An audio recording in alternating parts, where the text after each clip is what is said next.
ਭਾਰਤ ਦੇ ਇਤਿਹਾਸ ਦੀ ਇੱਕ ਅਜਿਹੀ ਜੰਗ ਜਿਹਦੇ ਵਿੱਚ ਭਾਰਤ ਦੇ 1400 ਤੋਂ ਵੱਧ ਫੌਜੀ ਸ਼ਹੀਦ ਹੋ ਜਾਂਦੇ ਆ, 1700 ਫੌਜੀ ਲਾਪਤਾ ਹੋ ਜਾਂਦੇ ਆ, ਜਿਨ੍ਹਾਂ ਦੇ ਬਾਰੇ ਅੱਜ ਤੱਕ ਕੁਝ ਵੀ ਪਤਾ ਨਹੀਂ ਲੱਗ ਸਕਿਆ ਤੇ 4000 ਫੌਜੀ ਅਜਿਹੇ ਹੁੰਦੇ ਆ ਜਿਹੜੇ ਕਿ ਗੰਭੀਰ ਰੂਪ ਦੇ ਵਿੱਚ ਜ਼ਖਮੀ ਹੁੰਦੇ ਆ। ਤੇ ਇੰਨਾ ਸਭ ਕੁਝ ਹੋਣ ਦੇ ਬਾਵਜੂਦ ਵੀ ਤਕਰੀਬਨ 38000 ਸਕੁਅਰ ਕਿਲੋਮੀਟਰ ਦਾ ਏਰੀਆ ਭਾਰਤ ਦੇ ਕੋਲੋਂ ਖੁੱਸ ਜਾਂਦਾ ਤੇ ਇਹ ਇੰਨਾ ਕੁ ਵੱਡਾ ਏਰੀਆ ਕਿ ਪੂਰਾ ਸਵਿਟਜ਼ਰਲੈਂਡ ਦੇਸ਼ ਇਸ ਏਰੀਆ ਦੇ ਵਿੱਚ ਸਮਾ ਸਕਦਾ। ਇਹ ਇਕੱਲਾ ਏਰੀਆ ਹੀ ਨਹੀਂ ਭਾਰਤ ਦੇ ਕੋਲੋਂ ਖੁੱਸਦਾ, ਬਲਕਿ ਬੁਰੀ ਤਰੀਕੇ ਦੇ ਨਾਲ ਭਾਰਤ ਇਹ ਜੰਗ ਨੂੰ ਹਾਰ ਜਾਂਦਾ। ਅੱਜ ਦੀ ਬਹੁਤ ਹੀ ਇੰਟਰਸਟਿੰਗ ਵੀਡੀਓ ਦੇ ਵਿੱਚ ਆਪਾਂ ਗੱਲ ਕਰਾਂਗੇ ਭਾਰਤ ਤੇ ਚੀਨ ਦੀ ਜੰਗ ਦੇ ਬਾਰੇ ਕਿ ਦੋਨੇ ਦੇਸ਼ਾਂ ਦੇ ਵਿੱਚ ਇਹ ਜੰਗ ਕਿਉਂ ਹੋਈ ਸੀ ਤੇ ਕਿਹਦੀ ਗਲਤੀ ਦੇ ਕਾਰਨ ਭਾਰਤ ਹਾਰਿਆ ਸੀ। चीनी फौजों ने हमारे ऊपर हमला किया और हमारे मुल्क में घुस आए। भारत की ओर से 10 से 12,000 सैनिक लड़ रहे थे तो चीन ने उनके मुकाबले 80,000 सैनिक उतारे हुए थे। At 5:14 that morning, Chinese mortars began bombarding Indian positions. पूरा देश 1962 में चीन से हुए हमले का दर्द झेल रहा था।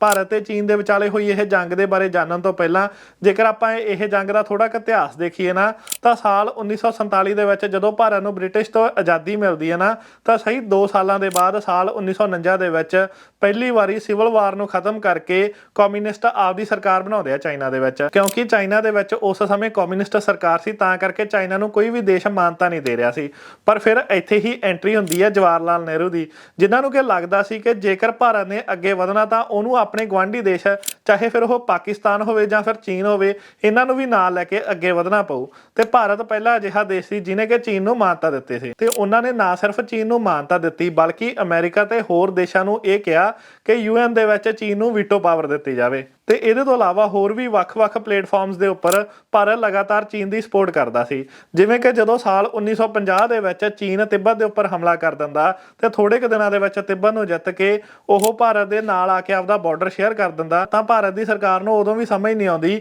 ਕਿ ਚੀਨ ਭਾਰਤ ਦੀਆਂ ਜੜ੍ਹਾਂ ਤੱਕ ਆ ਗਿਆ, ਬਲਕਿ ਜਵਾਹਰ ਲਾਲ ਨਹਿਰੂ ਲਗਾਤਾਰ ਚੀਨ ਦੀ ਸਪੋਰਟ ਕਰਦੇ ਆ। ਉਹ ਕਹਿੰਦੇ ਆ ਕਿ ਤਿੱਬਤ ਤਾਂ ਚੀਨ ਦਾ ਹੀ ਹਿੱਸਾ ਸੀ ਤਾਂ ਕਰਕੇ ਉਹ ਇਸ ਅਟੈਕ ਨੂੰ ਜਾਇਜ਼ ਮੰਨਦੇ ਆ। ਤੇ ਜਦੋਂ ਹੀ ਚੀਨ ਦਾ ਤਿੱਬਤ ਦੇ ਉੱਪਰ ਕਬਜ਼ਾ ਹੋ ਜਾਂਦਾ ਤਾਂ ਪਹਿਲੀ ਵਾਰੀ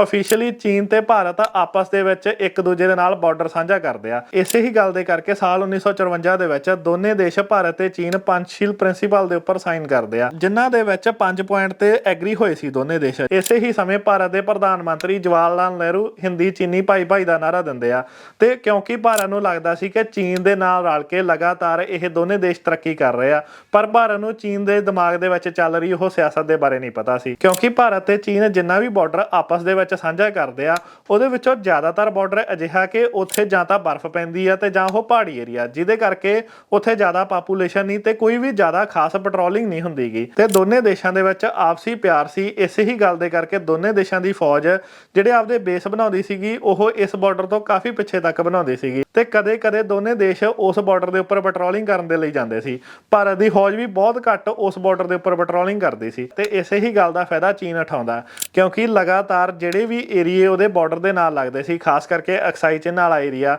ਉਹਦੇ ਵਿੱਚ ਲਗਾਤਾਰ ਰੋਡ ਕੰਸਟਰਕਸ਼ਨ ਕਰਨੀ ਸ਼ੁਰੂ ਕਰ ਦਿੰਦਾ ਤੇ ਭਾਰਤ ਦੀ ਸਰਕਾਰ ਨੂੰ ਤਾਂ ਪਹਿਲੇ ਕਈ ਸਾਲ ਇਸ ਗੱਲ ਦਾ ਪਤਾ ਹੀ ਨਹੀਂ ਲੱਗਦਾ ਕਿ ਚੀਨ ਉੱਥੇ ਰੋਡ ਕੰਸਟਰਕਸ਼ਨ ਕਰ ਰਿਹਾ ਤੇ ਭਾਰਤ ਆਪਦੀ ਸਾਈਡ ਤੋਂ ਕੋਈ ਵੀ ਰੋਡ ਕੰਸਟਰਕਸ਼ਨ ਨਹੀਂ ਕਰਦਾ, ਕਿਸੇ ਵੀ ਤਰੀਕੇ ਦੀ ਕੋਈ ਵੀ ਤਿਆਰੀ ਨਹੀਂ ਕਰਦਾ। ਪਰ ਚੀਨ ਲਗਾਤਾਰ ਬਾਰਡਰ ਦੇ ਵੱਲ ਵਧ ਰਿਹਾ ਸੀਗਾ ਰੋਡ ਕੰਸਟਰਕਸ਼ਨ ਕਰਕੇ ਤੇ ਜਦੋਂ ਹੀ ਭਾਰਤ ਨੂੰ ਇਹਨਾਂ ਰੋਡ ਕੰਸਟਰਕਸ਼ਨ ਦੇ ਬਾਰੇ ਪਤਾ ਲੱਗਦਾ ਤਾਂ ਭਾਰਤ ਦੇ ਪ੍ਰਧਾਨ ਮੰਤਰੀ ਇਸ ਗੱਲ ਦਾ ਵਿਰੋਧ ਕਰਦੇ ਆ, ਪਰ ਚੀਨ ਦੇ ਉੱਪਰ ਕੋਈ ਵੀ ਇਸ ਗੱਲ ਦਾ ਅਸਰ ਨਹੀਂ ਹੁੰਦਾ। ਉਹ ਲਗਾਤਾਰ ਆਪਦੇ ਰੋਡ ਬਣਾਉਂਦਾ ਰਹਿੰਦਾ ਬਾਰਡਰ ਦੇ ਏਰੀਏ ਦੇ ਉੱਪਰ ਤੇ ਨਾਲ ਹੀ ਇਸ ਚੀਜ਼ ਦੇ ਸਾਲ 1959 ਦੇ ਵਿੱਚ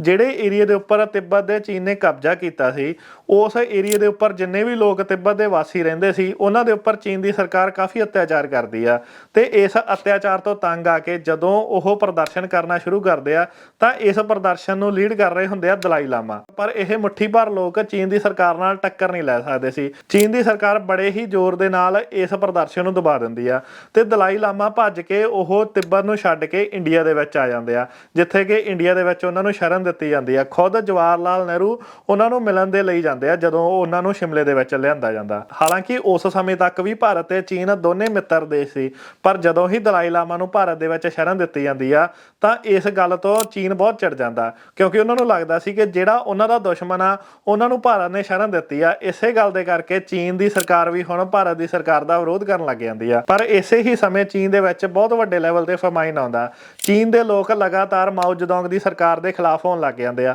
ਤੇ ਲੋਕਾਂ ਨੂੰ ਸ਼ਾਂਤ ਰੱਖਣ ਦੇ ਲਈ ਚੀਨ ਦੀ ਸਰਕਾਰ ਦਾ ਇੱਕੋ ਹੀ ਨੁਕਤਾ ਹੁੰਦਾ ਕਿ ਉਹ ਜਦੋਂ ਹੀ ਚੀਨ ਦੇ ਵਿੱਚ ਕੋਈ ਵਿਰੋਧ ਹੋਣ ਲੱਗਦਾ ਸੀ ਤਾਂ ਉਹ ਬਾਰਡਰ ਦੇ ਏਰੀਆ ਦੇ ਉੱਪਰ ਥੋੜੀ ਜਿਹੀ ਟੈਨਸ਼ਨ ਵਧਾ ਦਿੰਦੇ ਸੀ ਤਾਂ ਕਿ ਚੀਨ ਦੇ ਲੋਕਾਂ ਦੇ ਵਿੱਚ ਨੈਸ਼ਨਲਿਜ਼ਮ ਦੀ ਭਾਵਨਾ ਆਵੇ ਤੇ ਉਹ ਦੇਸ਼ ਦੇ ਇੰਟਰਨਲ ਮੈਟਰਸ ਨੂੰ ਭੁੱਲ ਜਾਣ। ਤੇ ਫਿਰ ਇਸੇ ਹੀ ਤਰੀਕੇ ਲੋਕਾਂ ਦਾ ਧਿਆਨ ਡਿਵਰਟ ਕਰਨ ਦੇ ਲਈ ਚੀਨ ਦੀ ਸਰਕਾਰ ਸੋਚਦੀ ਆ ਕਿਉਂ ਨਾ ਅਕਸਾਈ ਚੀਨ ਦੇ ਏਰੀਆ ਦੇ ਉੱਪਰ ਕਬਜ਼ਾ ਕੀਤਾ ਜਾਵੇ ਕਿਉਂਕਿ ਉਹਨਾਂ ਨੇ ਰੋਡ ਕੰਸਟਰਕਸ਼ਨ ਤਾਂ ਕਰ ਲਈ ਸੀ, ਸਿਰਫ ਉਹ ਇੱਕ ਅਟੈਕ ਪਿੱਛੇ ਸੀ ਅਕਸਾਈ ਚੀਨ ਦੇ ਇਸ ਏਰੀਆ ਦੇ ਉੱਪਰ ਕਬਜ਼ਾ ਕਰਨ ਤੋਂ। ਇਸੇ ਹੀ ਗੱਲ ਦੇ ਕਰਕੇ 18 ਅਕਤੂਬਰ 1962 ਨੂੰ ਚੀਨ ਦੀ ਫੌਜ ਇੰਟਰਨੈਸ਼ਨਲ ਬਾਰਡਰ ਨੂੰ ਕ੍ਰਾਸ ਕਰਦੀ ਆ ਤੇ ਭਾਰਤ ਦੇ ਏਰੀਆ ਦੇ ਵਿੱਚ ਆ ਕੇ ਭਾਰਤ ਦੀ ਫੌਜ ਦੇ ਉੱਪਰ ਓਪਨ ਫਾਇਰਿੰਗ ਕਰ ਦਿੰਦੀ ਆ। ਤੇ ਇਹ ਜਿਹੜਾ ਹਮਲਾ ਹੋਇਆ ਸੀ ਇਹ ਦੋਨੇ ਮੇਜਰ ਬਾਰਡਰਸ ਦੇ ਉੱਪਰ ਹੋਇਆ ਸੀ ਜਿਨ੍ਹਾਂ ਤੇ ਕਿ ਦੋਨੇ ਦੇਸ਼ਾਂ ਦੇ ਆਪਸੀ ਮਤਭੇਦ ਸੀ, ਜਿਨ੍ਹਾਂ ਦੇ ਵਿੱਚੋਂ ਇੱਕ ਤਾਂ ਅਕਸਾਈ ਚੀਨ ਵਾਲਾ ਏਰੀਆ ਤੇ ਦੂਜਾ ਨੈਫਾ ਦਾ ਏਰੀਆ ਯਾਨੀ ਕਿ ਨਾਰਥ ਈਸਟ ਫਰੰਟੀਅਰ ਏਰੀਆ। ਤੇ ਇਹ ਜਿਹੜਾ ਨੈਫਾ ਵਾਲਾ ਏਰੀਆ ਨਾ ਅੱਜ ਦਾ ਸਾਰਾ ਅਰੁਣਾਚਲ ਪ੍ਰਦੇਸ਼ ਇਸ ਨੈਫਾ ਦੇ ਵਿੱਚ ਆਉਂਦਾ ਕਿਉਂਕਿ ਚੀਨ ਨੂੰ ਲੱਗਦਾ ਸੀ ਕਿ ਅਰੁਣਾਚਲ ਪ੍ਰਦੇਸ਼ ਵਾਲੀ ਇਹ ਮੈਕਮੋਨ ਲਾਈਨ ਆ ਜਿਹੜੀ ਇਹ ਗਲਤ ਆ ਕਿਉਂਕਿ ਅਰੁਣਾਚਲ ਪ੍ਰਦੇਸ਼ ਤਿੱਬਤ ਦਾ ਹਿੱਸਾ ਲੱਗਦਾ ਸੀ ਚੀਨ ਨੂੰ, ਤਾਂ ਕਰਕੇ ਉਹ ਕਹਿੰਦੇ ਸੀ ਕਿ ਜੇਕਰ ਤਿੱਬਤ ਦੇ ਉੱਪਰ ਚੀਨ ਦਾ ਕਬਜ਼ਾ ਤਾਂ ਅਰੁਣਾਚਲ ਪ੍ਰਦੇਸ਼ ਦਾ ਇਹ ਏਰੀਆ ਵੀ ਉਹਨਾਂ ਦਾ। ਤਾਂ ਕਰਕੇ ਅਕਸਾਈ ਚੀਨ ਬਾਰਡਰ ਵਾਲੀ ਸਾਈਡ ਤੋਂ ਤੇ ਅਰੁਣਾਚਲ ਪ੍ਰਦੇਸ਼ ਵਾਲੀ ਸਾਈਡ ਤੋਂ ਚੀਨ ਹਮਲਾ ਕਰ ਦਿੰਦਾ ਭਾਰਤ ਦੇ ਉੱਪਰ। ਹਾਲਾਂਕਿ ਇਸ ਹਮਲੇ ਤੋਂ ਪਹਿਲਾਂ ਭਾਰਤ ਦੀ ਫੌਜ ਦੀ ਚੀਨ ਦੀ ਫੌਜ ਦੇ ਨਾਲ ਆਪਸ ਦੇ ਵਿੱਚ ਹਲਕੀ ਟੱਕਰ ਹੁੰਦੀ ਰਹਿੰਦੀ ਸੀ ਪਰ ਕਦੇ ਵੀ ਬਾਰਡਰ ਦੇ ਏਰੀਆ ਦੇ ਉੱਪਰ ਗੋਲੀਆਂ ਨਹੀਂ ਚੱਲੀਆਂ ਸੀ। ਇਹ ਪਹਿਲੀ ਵਾਰੀ ਸੀ ਕਿ ਸਾਲ 1962 ਦੇ ਵਿੱਚ ਚੀਨ ਨੇ ਭਾਰਤ ਦੇ ਉੱਪਰ ਸਿੱਧਾ ਹਮਲਾ ਕਰਤਾ ਸੀ ਕਿਉਂਕਿ ਭਾਰਤ ਦੀ ਸਰਕਾਰ ਨੂੰ ਤਾਂ ਲੱਗਦਾ ਸੀ ਕਿ ਚੀਨ ਉਹਨਾਂ ਦਾ ਇੱਕ ਮਿੱਤਰ ਦੇਸ਼ ਆ, ਚੀਨ ਉਹਨਾਂ ਦੇ ਉੱਪਰ ਹਮਲਾ ਨਹੀਂ ਕਰੇਗਾ। ਹਾਲਾਂਕਿ ਉਹਨਾਂ ਦੇ ਥੋੜੇ ਬਹੁਤ ਵਿਰੋਧ ਵੀ ਸੀ ਚੀਨ ਦੀ ਸਰਕਾਰ ਦੇ ਨਾਲ ਪਰ ਫਿਰ ਵੀ ਭਾਰਤ ਦੀ ਸਰਕਾਰ ਇਸ ਜੰਗ ਦੇ ਲਈ ਤਿਆਰ ਨਹੀਂ ਸੀ, ਨਾ ਹੀ ਉਹਨਾਂ ਨੇ ਭਾਰਤ ਦੀ ਆਰਮੀ ਨੂੰ ਵਧੀਆ ਹਥਿਆਰ ਦਿੱਤੇ ਸੀ ਉਸ ਸਮੇਂ। ਤੇ ਇਹਦੇ ਤੋਂ ਇਲਾਵਾ ਭਾਰਤ ਦੇ ਫੌਜੀਆਂ ਦੇ ਕੋਲ बर्फ ਦੇ ਵਿੱਚ ਪਾਉਣ ਵਾਲੇ ਪ੍ਰੋਪਰ ਕੱਪੜੇ ਤੇ ਬੂਟ ਵੀ ਨਹੀਂ ਸੀ। पहले तो पोजीशन गलत थी, दूसरे हमारे पास कोई प्रॉपर हथियार नहीं थे, स्नो क्लोथिंग नहीं था, हमारे पास माइंस नहीं थी, हमारे पास डिगिंग इक्विपमेंट नहीं था। ਤੇ ਇਹਦੇ ਤੋਂ ਇਲਾਵਾ ਨਾ ਤਾਂ ਭਾਰਤ ਦੀ ਨੇਵੀ ਤਿਆਰ ਸੀ ਤੇ ਨਾ ਹੀ ਭਾਰਤ ਦੀ 에ਅਰ ਫੋਰਸ ਨੂੰ ਭਾਰਤ ਦੀ ਸਰਕਾਰ ਨੇ ਤਿਆਰ ਰੱਖਿਆ ਸੀ ਕਿਉਂਕਿ ਭਾਰਤ ਦੀ ਜਿਹੜੀ 에ਅਰ ਫੋਰਸ ਸੀ ਉਹ ਉਸ ਸਮੇਂ ਚੀਨ ਦੀ 에ਅਰ ਫੋਰਸ ਦੇ ਨਾਲੋਂ ਕਾਫੀ ਐਡਵਾਂਸ ਸੀ ਤੇ ਜੇਕਰ ਇਹ 에ਅਰ ਫੋਰਸ ਤਿਆਰ ਹੁੰਦੀ ਤਾਂ ਵੀ ਚੀਨ ਸ਼ਾਇਦ ਇੰਨੀ ਅੱਗੇ ਤੱਕ ਨਾ ਆਉਂਦਾ। ਤੇ ਇਹਦੇ ਤੋਂ ਇਲਾਵਾ ਭਾਰਤ ਦੀ ਨੇਵੀ ਵੀ ਜੇਕਰ ਚੀਨ ਦਾ ਸੀ ਟ੍ਰੇਡ ਵਾਲਾ ਰੂਟ ਉਹਨੂੰ ਬਲੌਕ ਕਰ ਦਿੰਦੇ ਤੇ ਚੀਨ ਨੂੰ ਮਜਬੂਰਨ ਇਸ ਜੰਗ ਨੂੰ ਬੰਦ ਕਰਨਾ ਪੈਂਦਾ। ਪਰ ਭਾਰਤ ਦੀ ਸਰਕਾਰ ਬਿਲਕੁਲ ਵੀ ਇਸ ਚੀਜ਼ ਦੇ ਬਾਰੇ ਤਿਆਰ ਨਹੀਂ ਸੀ ਪਰ ਚੀਨ ਤਾਂ ਫੁੱਲੀ ਤਿਆਰ ਹੋ ਕੇ ਆਇਆ ਸੀ। ਦੋਨੇ ਬਾਰਡਰਾਂ ਦੇ ਉੱਪਰ ਉਹਨਾਂ ਨੇ ਅਟੈਕ ਕੀਤਾ ਸੀ ਤੇ ਜਿਹੜੀ ਟਾਈਮਿੰਗ ਸੀ ਇਸ ਅਟੈਕ ਦੀ ਉਹ ਵੀ ਬਿਲਕੁਲ ਸਹੀ ਸੀ ਕਿਉਂਕਿ ਉਸ ਸਮੇਂ ਭਾਰਤ ਦਾ ਪ੍ਰਧਾਨ ਮੰਤਰੀ ਨੇਪਾਲ ਦੇ ਵਿੱਚ ਗਿਆ ਹੋਇਆ ਸੀ ਤੇ ਜਿਹੜਾ ਭਾਰਤ ਦਾ ਰੱਖਿਆ ਮੰਤਰੀ ਸੀ ਉਹ ਉਸ ਸਮੇਂ ਲੰਡਨ ਦੇ ਵਿੱਚ ਸੀ। ਤਾਂ ਤੁਸੀਂ ਕਹਿ ਸਕਦੇ ਆ ਕਿ ਭਾਰਤ ਦੀ ਆਰਮੀ ਨੂੰ ਕਮਾਂਡ ਦੇਣ ਵਾਲਾ ਕੋਈ ਵੀ ਮੁੱਖ ਨੇਤਾ ਭਾਰਤ ਦੇ ਵਿੱਚ ਨਹੀਂ ਸੀ ਜਿਹਦੇ ਕਾਰਨ ਪਹਿਲੇ 4 ਦਿਨਾਂ ਦੇ ਵਿੱਚ ਹੀ ਚੀਨ ਅਕਸਾਈ ਚੀਨ ਦੇ ਪੂਰੇ ਏਰੀਆ ਦੇ ਉੱਪਰ ਕਬਜ਼ਾ ਕਰ ਲੈਂਦਾ। ਤੇ ਇਸ ਜੰਗ ਨੂੰ ਹਜੇ ਚੱਲਦੇ ਇੱਕ ਹਫ਼ਤਾ ਵੀ ਨਹੀਂ ਹੋਇਆ ਸੀ ਕਿ ਅਕਸਾਈ ਚੀਨ ਦੇ ਪੂਰੇ ਏਰੀਆ ਦੇ ਉੱਪਰ ਜਦੋਂ ਚੀਨ ਕਬਜ਼ਾ ਕਰ ਲੈਂਦਾ ਤਾਂ ਉਦੋਂ ਬਾਅਦ ਥੋੜੇ ਦਿਨਾਂ ਦੇ ਲਈ ਉਹ ਜੰਗਬੰਦੀ ਕਰ ਦਿੰਦੇ ਆ। ਚੀਨ ਦੀ ਫੌਜ ਭਾਰਤ ਦੇ ਇਸ ਏਰੀਆ ਦੇ ਵਿੱਚ ਆ ਕੇ ਕਬਜ਼ਾ ਕਰਕੇ ਆਪਦੇ ਬੇਸ ਬਣਾ ਲੈਂਦੀ ਆ ਤੇ ਉਦੋਂ ਬਾਅਦ ਚੀਨ ਦੀ ਸਰਕਾਰ ਭਾਰਤ ਦੇ ਪ੍ਰਧਾਨ ਮੰਤਰੀ ਜਵਾਹਰ ਲਾਲ ਨਹਿਰੂ ਨੂੰ ਇੱਕ ਚਿੱਠੀ ਲਿਖਦੀ ਆ ਜਿਹਦੇ ਵਿੱਚ ਉਹ ਇਹ ਕਹਿੰਦੇ ਆ ਕਿ ਅਕਸਾਈ ਚੀਨ ਦਾ ਏਰੀਆ ਪਹਿਲਾਂ ਹੀ ਚੀਨ ਦਾ ਸੀ ਤੇ ਹੁਣ ਚੀਨ ਦੀ ਫੌਜ ਦਾ ਇਸ ਏਰੀਆ ਦੇ ਉੱਪਰ ਕਬਜ਼ਾ। ਤੇ ਇਹਦੇ ਤੋਂ ਇਲਾਵਾ ਜੇਕਰ ਭਾਰਤ ਖੁਸ਼ੀ-ਖੁਸ਼ੀ ਇਸ ਏਰੀਆ ਨੂੰ ਚੀਨ ਨੂੰ ਦੇ ਦਿੰਦਾ ਤਾਂ ਜਿਹੜਾ ਅਰੁਣਾਚਲ ਪ੍ਰਦੇਸ਼ ਦੇ ਏਰੀਆ ਦੇ ਉੱਪਰ ਉਹਨਾਂ ਨੇ ਕਬਜ਼ਾ ਕੀਤਾ ਹੋਇਆ ਉੱਥੋਂ ਉਹ ਆਪਦੀ ਫੌਜ ਨੂੰ ਵਾਪਸ ਬੁਲਾ ਲੈਣਗੇ। ਪਰ ਨਹਿਰੂ ਦੇ ਉੱਪਰ ਭਾਰਤ ਦੀ ਸਰਕਾਰ, ਭਾਰਤ ਦੀ ਓਪੋਜੀਸ਼ਨ ਪਾਰਟੀ ਤੇ ਇਹਦੇ ਤੋਂ ਇਲਾਵਾ ਭਾਰਤ ਦੇ ਲੋਕ ਲਗਾਤਾਰ ਇਸ ਗੱਲ ਦਾ ਦਬਾਅ ਬਣਾਉਂਦੇ ਆ ਕਿ 1 ਇੰਚ ਜ਼ਮੀਨ ਵੀ ਚੀਨ ਨੂੰ ਨਹੀਂ ਦੇਣੀ, ਜਿਹਦੇ ਕਰਕੇ ਉਹ ਇਸ ਚਿੱਠੀ ਦੇ ਜਵਾਬ ਦੇ ਵਿੱਚ ਉਹਨਾਂ ਨੂੰ ਨਾ ਕਹਿੰਦੇ ਆ ਕਿ ਇਹ ਸਾਰਾ ਏਰੀਆ ਭਾਰਤ ਦਾ ਤੇ ਭਾਰਤ ਨੇ ਇਸ ਏਰੀਆ ਦੇ ਉੱਪਰ ਵਾਪਸ ਤੋਂ ਕਬਜ਼ਾ ਕਰਨਾ। ਤੇ ਜੇਕਰ ਚੀਨ ਵਧੀਆ ਸੰਬੰਧ ਕਾਇਮ ਰੱਖਣਾ ਚਾਹੁੰਦਾ ਤਾਂ ਚੀਨ ਨੂੰ ਅਕਸਾਈ ਚੀਨ ਦੇ ਇਸ ਏਰੀਆ ਨੂੰ ਵੀ ਛੱਡ ਦੇਣਾ ਚਾਹੀਦਾ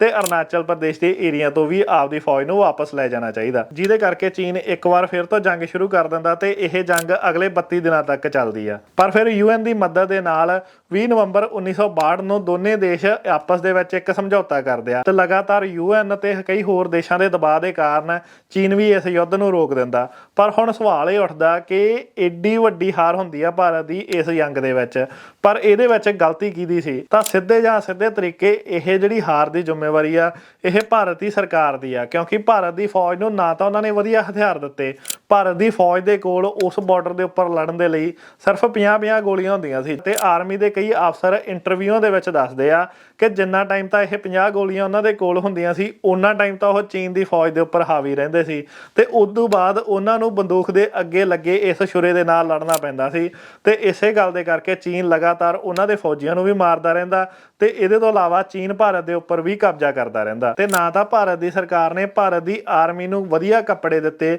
ਜਿਹੜੇ ਕਿ -20 ਜਾਂ -30 ਡਿਗਰੀ ਦੇ ਟੈਂਪਰੇਚਰ ਦੇ ਵਿੱਚ ਭਾਰਤ ਦੀ ਆਰਮੀ ਪਾ ਕੇ ਉੱਥੇ ਚੀਨ ਦੀ ਫੌਜ ਦਾ ਮੁਕਾਬਲਾ ਕਰ ਸਕੇ। ਕੱਪੜੇ ਦੇਣੇ ਤਾਂ ਬਹੁਤ ਦੂਰ ਦੀ ਗੱਲ ਆ, ਨਾ ਤਾਂ ਉਹਨਾਂ ਦੇ ਕੋਲ ਅਜਿਹੇ ਬੂਟ ਸੀ ਕਿ ਜਿਹੜੇ ਬਰਫ਼ ਦੇ ਵਿੱਚ ਪਾ ਕੇ ਭਾਰਤ ਦੀ ਫੌਜ ਚੀਨ ਦੀ ਫੌਜ ਦੇ ਨਾਲ ਲੜ ਸਕੇ। ਬਾਕੀ ਜਦੋਂ ਹੀ ਇਹ ਜੰਗ ਹੋ ਰਹੀ ਸੀ ਤਾਂ 32 ਦੇ 32 ਦਿਨ ਭਾਰਤ ਇਸ ਜੰਗ ਨੂੰ ਬੈਕਫੁੱਟ ਤੇ ਲੜਦਾ ਕਿਉਂਕਿ ਭਾਰਤ ਦੀ ਜਿਹੜੀ ਆਰਮੀ ਆ ਉਹ ਕੱਲੀ ਇਸ ਜੰਗ ਦੇ ਵਿੱਚ ਲੜ ਰਹੀ ਸੀ। ਨਾ ਤਾਂ ਭਾਰਤ ਦੀ ਸਰਕਾਰ ਇਸ ਆਰਮੀ ਦੀ ਸਪੋਰਟ ਦੇ ਲਈ ਇੰਡੀਆ ਦੀ ਨੇਵੀ ਨੂੰ ਭੇਜਦੀ ਹੈ ਤੇ ਨਾ ਹੀ ਇੰਡੀਆ ਦੀ 에ਅਰ ਫੋਰਸ ਨੂੰ ਇਹਨਾਂ ਦੀ ਸਪੋਰਟ ਦੇ ਲਈ ਭੇਜਿਆ ਜਾਂਦਾ ਕਿਉਂਕਿ ਭਾਰਤ ਦੀ ਸਰਕਾਰ ਤਾਂ ਬੈਕਫੁੱਟ ਤੇ ਇਸ ਜੰਗ ਨੂੰ ਲੜ ਰਹੀ ਸੀ ਤਾਂ ਹਾਰਨਾ ਤਾਂ ਤੈਅ ਹੀ ਸੀ। ਤੇ ਇਹਦੇ ਤੋਂ ਇਲਾਵਾ ਜਿਹੜਾ ਵੱਡਾ ਕਾਰਨ ਹੈ ਇਸ ਹਾਰ ਦਾ ਨਿਕਲ ਕੇ ਆਇਆ ਸੀ ਕਿ ਭਾਰਤ ਨੇ ਉਸ ਬਾਰਡਰ ਏਰੀਆ ਦੇ ਉੱਪਰ ਬਿਲਕੁਲ ਵੀ ਰੋਡ ਕੰਸਟਰਕਸ਼ਨ ਨਹੀਂ ਕੀਤੀ ਸੀ, ਜਦਕਿ ਦੂਜੀ ਸਾਈਡ ਚਾਈਨਾ ਨੇ ਵਧੀਆ ਰੋਡ ਬਣਾਏ ਸੀ ਜਿਹਦੇ ਕਰਕੇ ਚਾਈਨਾ ਲਗਾਤਾਰ ਆਪਦੀ ਫੌਜ ਦੀ ਮਦਦ ਕਰ ਰਿਹਾ ਸੀ। ਪਰ ਭਾਰਤ ਦੀ ਆਰਮੀ ਇਕੱਲੀ ਲੜ ਰਹੀ ਸੀ ਕਿਉਂਕਿ ਵਧੀਆ ਰੋਡ ਕੰਸਟਰਕਸ਼ਨ ਨਹੀਂ ਸੀ ਤਾਂ ਕਰਕੇ ਬਹੁਤ ਛੇਤੀ ਮਦਦ ਨਹੀਂ ਭੇਜੀ ਜਾ ਰਹੀ ਸੀ ਭਾਰਤ ਦੀ ਆਰਮੀ ਨੂੰ ਤੇ ਨਾ ਹੀ ਉਹਨਾਂ ਦੇ ਕੋਲ ਗੋਲੀਆਂ ਸੀ ਤੇ ਨਾ ਹੀ ਉਹਨਾਂ ਨੂੰ ਰਾਸ਼ਨ ਭੇਜਿਆ ਜਾ ਰਿਹਾ ਸੀ, ਜਿਹਦੇ ਕਾਰਨ ਭਾਰਤ ਦੇ ਫੌਜੀ ਚੀਨ ਦੀ ਫੌਜ ਦਾ ਮੁਕਾਬਲਾ ਕਰਨ ਦੇ ਵਿੱਚ ਫੇਰ ਰਹਿੰਦੇ ਆ ਤੇ ਨਤੀਜੇ ਵਜੋਂ ਇੰਨਾ ਵੱਡਾ ਏਰੀਆ ਚੀਨ ਦੇ ਕੋਲ ਚਲਾ ਜਾਂਦਾ। ਜੇਕਰ ਭਾਰਤ ਦੀ ਸਰਕਾਰ ਪਹਿਲਾਂ ਹੀ ਤਿਆਰ ਰਹਿੰਦੀ ਕਿ ਚੀਨ ਕਦੋਂ ਵੀ ਹਮਲਾ ਕਰ ਸਕਦਾ ਤੇ ਭਾਰਤ ਦੀ ਸਰਕਾਰ ਸ਼ਾਇਦ ਏਡੇ ਵੱਡੇ ਏਰੀਏ ਨੂੰ ਬਚਾ ਸਕਦੇ ਸੀ ਚੀਨ ਦਾ ਕਬਜ਼ਾ ਹੋਣ ਤੋਂ। ਹਾਲਾਂਕਿ ਅੱਜ ਦੇ ਦਿਨ ਵੀ ਆਪਾਂ ਮੈਪ ਦੇ ਵਿੱਚ ਦੇਖਦੇ ਹਾਂ ਕਿ POK ਵਾਲਾ ਏਰੀਆ ਤੇ ਅਕਸਾਈ ਚਿੰਨ ਵਾਲਾ ਏਰੀਆ ਅੱਜ ਵੀ ਇੰਡੀਆ ਦੇ ਮੈਪ ਦੇ ਵਿੱਚ ਦਿਖਾਇਆ ਜਾਂਦਾ, ਪਰ ਜਦੋਂ ਹੀ ਆਪਾਂ ਮੈਪ ਚੀਨ ਦੇ ਪਰਸਪੈਕਟਿਵ ਤੋਂ ਦੇਖਦੇ ਹਾਂ ਤਾਂ ਅਕਸਾਈ ਚਿੰਨ ਵਾਲਾ ਏਰੀਆ ਉਹ ਚੀਨ ਦਾ ਦਿਖਾਉਂਦੇ ਆ ਤੇ ਜਿਹੜਾ POK ਵਾਲਾ ਏਰੀਆ ਉਹ ਪਾਕਿਸਤਾਨ ਦਾ ਦਿਖਾਇਆ ਜਾਂਦਾ। ਪਰ ਅਸਲੀ ਸੱਚਾਈ ਤਾਂ ਇਹੀ ਆ ਕਿ ਅੱਜ ਦੇ ਦਿਨ ਵੀ ਚੀਨ ਦਾ ਕਬਜ਼ਾ ਇਸ ਏਰੀਏ ਦੇ ਉੱਪਰ। ਤੇ ਇਹਦੇ ਤੋਂ ਇਲਾਵਾ ਭਾਰਤ ਦੀ ਸਰਕਾਰ ਆਪਦਾ ਨਿਊਕਲੀਅਰ ਬੰਬ ਬਣਾਉਣ ਦੇ ਵਿੱਚ ਵੀ ਥੋੜੀ ਲੇਟ ਸੀ ਤਾਂ ਹੀ ਚੀਨ ਨੇ ਭਾਰਤ ਦੇ ਉੱਪਰ ਹਮਲਾ ਕੀਤਾ। ਜੇਕਰ ਭਾਰਤ ਦੇ ਕੋਲ ਨਿਊਕਲੀਅਰ ਹਥਿਆਰ ਹੁੰਦਾ ਤਾਂ ਸ਼ਾਇਦ ਚੀਨ ਹਮਲਾ ਨਾ ਕਰਦਾ, ਪਰ ਭਾਰਤ ਦੀ ਸਰਕਾਰ ਨੇ ਸਾਲ 1998 ਦੇ ਵਿੱਚ ਜਾ ਕੇ ਪਹਿਲੀ ਵਾਰੀ ਨਿਊਕਲੀਅਰ ਹਥਿਆਰ ਬਣਾਇਆ ਸੀ ਤੇ ਕਿਸ ਤਰੀਕੇ ਦੇ ਨਾਲ ਭਾਰਤ ਨੇ ਇਹ ਨਿਊਕਲੀਅਰ ਹਥਿਆਰ ਬਣਾਇਆ ਸੀ ਆਹ ਵੀਡੀਓ ਤੇ ਕਲਿੱਕ ਕਰਕੇ ਦੇਖਿਓ ਤੇ ਆਪਾਂ ਤੁਹਾਡੇ ਨਾਲ ਮਿਲਦੇ ਹਾਂ ਅਗਲੀ ਵੀਡੀਓ ਦੇ ਵਿੱਚ।